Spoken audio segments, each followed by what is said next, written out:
I begin in the name of God, the most gracious, the most merciful. मेरा तरीक अमीरी नहीं फकीरी है, खुदी न बेच गरीबी में नाम पैदा कर। मुल्ला नसरुद्दीन इबादत की नई विधियों की तलाश में निकला। अपने गधे पर जीन कसकर वह भारत, चीन, मंगोलिया गया और बहुत से ज्ञानियों और गुरुओं से मिला, पर उसे कुछ भी नहीं जंचा। उसे किसी ने नेपाल में रहने वाले एक संत के बारे में बताया। वह नेपाल की ओर चल पड़ा। पहाड़ी रास्तों पर नसरुद्दीन का गधा थकान से मर गया। नसरुद्दीन ने उसे वहीं दफन कर दिया और उसके दुख में रोने लगा। कोई व्यक्ति उसके पास आया और उससे बोला, मुझे लगता है कि आप यहाँ किसी संत की खोज में आए थे। शायद यही उनकी कब्र है और आप उनकी मृत्यु का शोक मना रहे हैं। नहीं, यहाँ तो मैंने अपने गधे को दफन किया है जो थकान के कारण मर गया, मुल्ला ने कहा। मैं नहीं मानता, मरे हुए गधे के लिए कोई नहीं रोता। इस स्थान में जरूर कोई चमत्कार है जिसे तुम अपने तक ही रखना चाहते हो। नसरुद्दीन ने उसे बार बार समझाने की कोशिश की, लेकिन कोई नतीजा नहीं निकला। वह आदमी पास ही गांव तक गया और लोगों को दिवंगत संत की कब्र के बारे में बताया कि वहां लोगों के रोग ठीक हो जाते हैं। देखते ही देखते वहां मजमा लग गया। संत की चमत्कारी कब्र की खबर पूरे नेपाल में फैल गई और दूर दूर से लोग वहां आने लगे। एक धनिक को लगा कि वहां आकर उसकी मनोकामना पूर्ण हो गई है, इसलिए उसने वहां एक शानदार मजार बनवा दी जहां नसरुद्दीन ने अपने गुरु को दफन किया था। ये सब होता देखकर नसरुद्दीन ने वहां से चल देने में ही अपनी भलाई समझी। इस सब से वह एक बात तो बखूबी समझ गया कि जब लोग किसी झूठ पर यकीन करना चाहते हैं तब दुनिया की कोई ताकत उनका भ्रम नहीं तोड़ सकती। मुल्ला नसरुद्दीन की 2 बीवियां थीं जो अक्सर उससे पूछा करती थी कि वह उन दोनों में से किसे ज्यादा चाहता है। मुल्ला हमेशा कहता, मैं तुम दोनों को एक समान चाहता हूँ, लेकिन मैं इस पर यकीन नहीं करती और बराबर उससे पूछती रहती, हम दोनों में से तुम किसे ज्यादा चाहते हो। इस सब से मुल्ला हलाकान हो गया। एक दिन उसने अपनी प्रत्येक बीवी को एकांत में एक एक नीला मोती दे दिया और उनसे कहा कि वे इस मोती के बारे में दूसरी बीवी को हरगिज न बताएं। और इसके बाद जब कभी उसकी बीवियां मुल्ला से पूछती, हम दोनों में से तुम किसे ज्यादा चाहते हो, मुल्ला उनसे कहता, मैं उसे ज्यादा चाहता हूँ जिसके पास नीला मोती है। दोनों बीवियां इस उत्तर को सुनकर मन ही मन खुश हो जाती। मुल्ला की 2 बीवियां थी जिनमें से एक कुछ बूढ़ी थी और दूसरी जवान थी। हम दोनों में से तुम किसे ज्यादा चाहते हो, एक दिन बूढ़ी बीवी ने मुल्ला से पूछा। मुल्ला ने चतुराई से कहा, मैं तुम दोनों को एक समान चाहता हूँ। बूढ़ी बीवी इस जवाब से संतुष्ट नहीं हुई। उसने कहा, मान लो अगर हम दोनों बीवियां नदी में गिर जाएं तो तुम किसे पहले बचाओगे। अरे, मुल्ला बोला, तुम्हें तो तैरना आता है ना। नसरुद्दीन एक शाम अपने घर से निकला। उसे किन्हीं मित्रों के घर उसे मिलने जाना था। वह चला ही था कि दूर गांव से उसका एक दोस्त जलाल आ गया। नसरुद्दीन ने कहा, तुम घर में ठहरो, मैं जरूरी काम से 2-3 मित्रों को मिलने जा रहा हूँ और लौटकर तुमसे मिलूंगा। अगर तुम थके ना हो तो मेरे साथ तुम भी चल सकते हो। जलाल ने कहा, मेरे कपड़े सब धूल मिट्टी से सन गए हैं। अगर तुम मुझे अपने कपड़े दे दो तो मैं तुम्हारे साथ चलता हूँ। तुम्हारे बगैर यहाँ बैठकर मैं क्या करूँगा? इसी बहाने मैं भी तुम्हारे मित्रों से मिल लूँगा। नसरुद्दीन ने अपने सबसे अच्छे कपड़े जलाल को दे दिए और वे दोनों निकल पड़े। जिस पहले घर वे दोनों पहुँचे वहाँ नसरुद्दीन ने कहा, मैं इनसे आपका परिचय करा दूँ, ये है मेरे दोस्त जलाल, और जो कपड़े इन्होंने पहने हैं वे मेरे हैं। जलाल ये सुनकर बहुत हैरान हुआ। इस सच को कहने की कोई भी जरूरत न थी।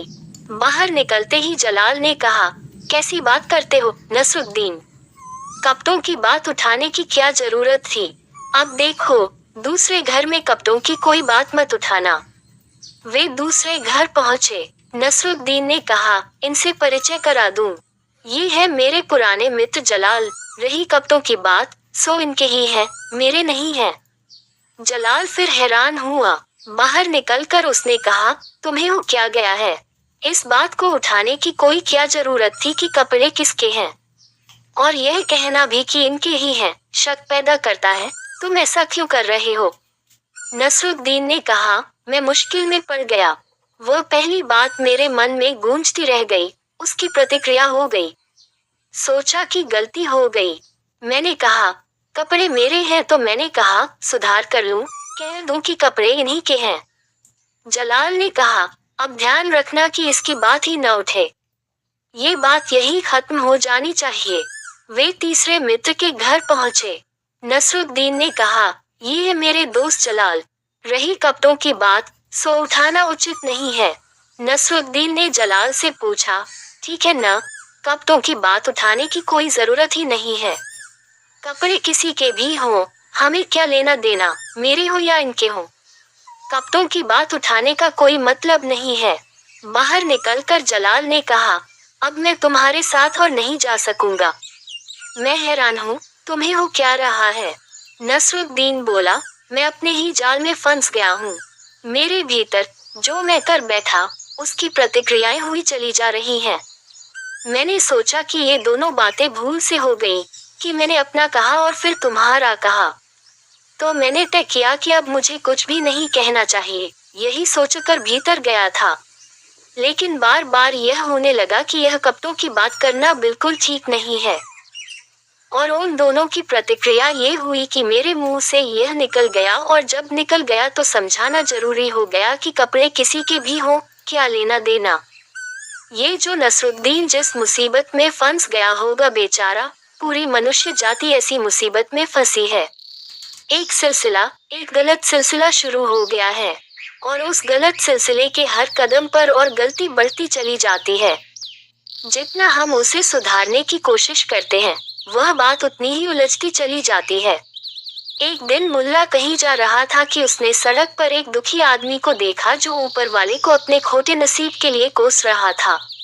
मुल्ला ने उसके करीब जाकर उससे पूछा, क्यों भाई, इतने दुखी क्यों हो? वह आदमी मुल्ला को अपना फटा पुराना झोला दिखाते हुए बोला, इस दुनिया में मेरे पास इतना कुछ भी नहीं है जो मेरे इस फटे पुराने झोले में समा जाए। बहुत बुरी बात है, मुल्ला बोला, और उस आदमी के हाथ से झोला झपटकर सरपट भाग लिया। अपना एकमात्र माल असबाब छीन लिए जाने पर वह आदमी रो पड़ा। वह पहले से भी ज्यादा दुखी था। अब वह क्या करता? वह अपनी राह चलता रहा। दूसरी ओर मुल्ला उसका झोला लेकर भागता हुआ सड़क के एक मोड़ पर आ गया, और मोड़ के पीछे उसने वह झोला सड़क के बीचों बीच रख दिया ताकि उस आदमी को जरा दूर चलने पर अपना झोला मिल जाए। दुखी आदमी ने जब सड़क के मोड़ पर अपना झोला पड़ा पाया तो उसकी खुशी का ठिकाना न रहा। वह खुशी से रो पड़ा और उसने झोले को उठाकर अपने सीने से लगा लिया और बोला, मेरे झोले, मुझे लगा मैंने तुम्हें सदा के लिए खो दिया। झाड़ियों में छुपा मुल्ला यह नजारा देख रहा था। वह हंसते हुए खुद से बोला, ये भी किसी को खुश करने का शानदार तरीका है। एक बार मुल्ला नसीरुद्दीन ने एक आदमी से कुछ उधार लिया था। मुल्ला समय पर उधार चुका नहीं पाया और उस आदमी ने इसकी शिकायत बादशाह से कर दी। बादशाह ने मुल्ला को दरबार में बुलाया। मुल्ला बेफिक्री के साथ दरबार पहुंचा। मुल्ला के दरबार पहुंचते ही वह आदमी बोला, बादशाह सलामत, मुल्ला ने बहुत महीने पहले मुझसे 500 दीनार बतौर कर्ज लिए थे और अब तक नहीं लौटाए। मेरी आपसे दरख्वास्त है कि बिना किसी देरी के मुझे मेरा उधार वापस दिलाया जाए। ये सुनने के बाद मुल्ला ने जवाब में कहा, हुजूर, मैंने इनसे पैसे लिए थे, मैं ये बात मानता हूँ और मैं उधार चुकाने का इरादा भी रखता हूँ। अगर जरूरत पड़ी तो मैं अपनी गाय और घोड़ा दोनों बेचकर भी इनका उधार चुकाऊंगा। तभी वह आदमी बोला, ये झूठ कहता है हुजूर, इसके पास न तो कोई गाय है और न ही कोई घोड़ा। अरे इसके पास न तो खाने को है और न ही एक फूटी कौड़ी है। इतना सुनते ही मुल्ला नसीरुद्दीन बोला, जहाँ पनाह, जब ये जानता है कि मेरी हालत इतनी खराब है, तो मैं ऐसे में जल्दी इसका उधार कैसे चुका सकता हूँ? जब मेरे पास खाने को ही नहीं है तो मैं उधार दूंगा कहाँ से? बादशाह ने ये सुना तो मामला रफा दफा कर दिया।